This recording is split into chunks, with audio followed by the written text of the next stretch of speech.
Well, let's talk now to Till Vere-Hodge, a partner at Payne, Hicks, specialising in art and cultural heritage law. Till, welcome to the programme. The British Museum's boss, George Osborne, cited groupthink as the reason that enabled this scandal to take place. Is he right? Well, I cannot comment on the existence of groupthink within the British Museum, of course, but I've come across, instances of groupthink within the wider museum community in the West and in the UK and in Germany, for example, in particular. And the context of that groupthink is when you look at repatriation and restitution issues, they tend to be very complex.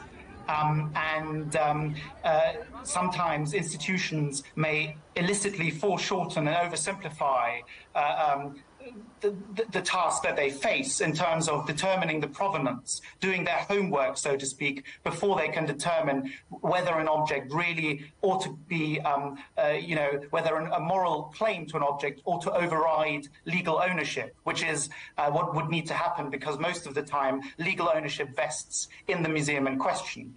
So one example always that I cite is we represent a group that argues and acts on behalf of the descendants of slaves in the Americas and in the West.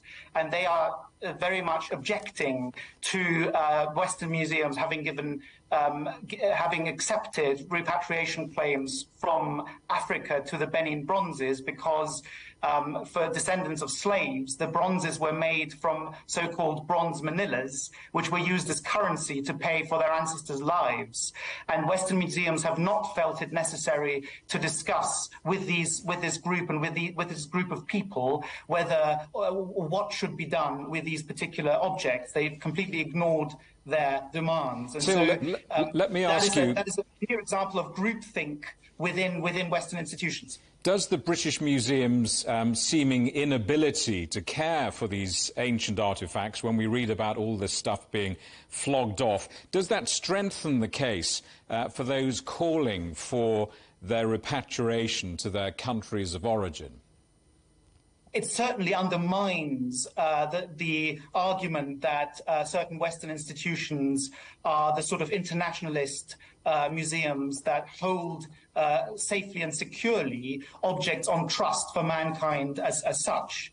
Of course, you can very much counter-argue that at the moment by referencing the alleged theft of all of these objects. So that severely undermines that point. Generally speaking, we've seen moral claims for repatriation and restitution grow in size and expand ever more, but that has happened over the last 25 years.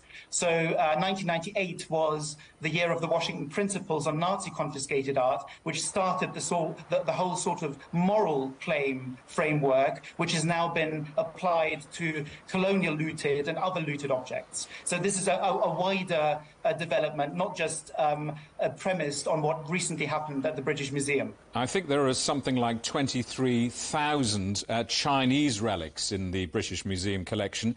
I mean, do you envisage any of them being returned in the future? Well, I mean, I suspect there will certainly be claims for repatriation. Unfortunately, you would have to look at the provenance, on each object at a time, on a case-by-case analysis. Of course, there might be groups of objects with the same provenance, which you can then treat the same way. But generally speaking, historical facts can be quite confusing and complex.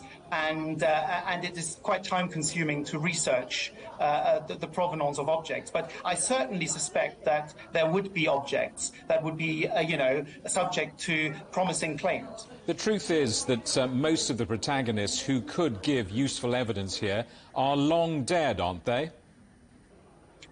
That's correct. And equally from a legal point of view, it is very difficult to argue that legal ownership of colonial looted objects vest in the museums in question, because depending on the applicable law of ownership of the object in question, any claim to them would have been long time barred, given how long, as you say, how much time has passed since the moment in which they were taken or acquired by whatever means. And so what you're left with is really the moral argument rather than the legal argument. And this is really what is happening at the moment, that people are seeking to overturn legal ownership by way of making a moral claim. Till, good to talk to you. I'm sure we'll return to the subject in coming months. Till Vere-Hodge talking to us there from Milan. Thank you.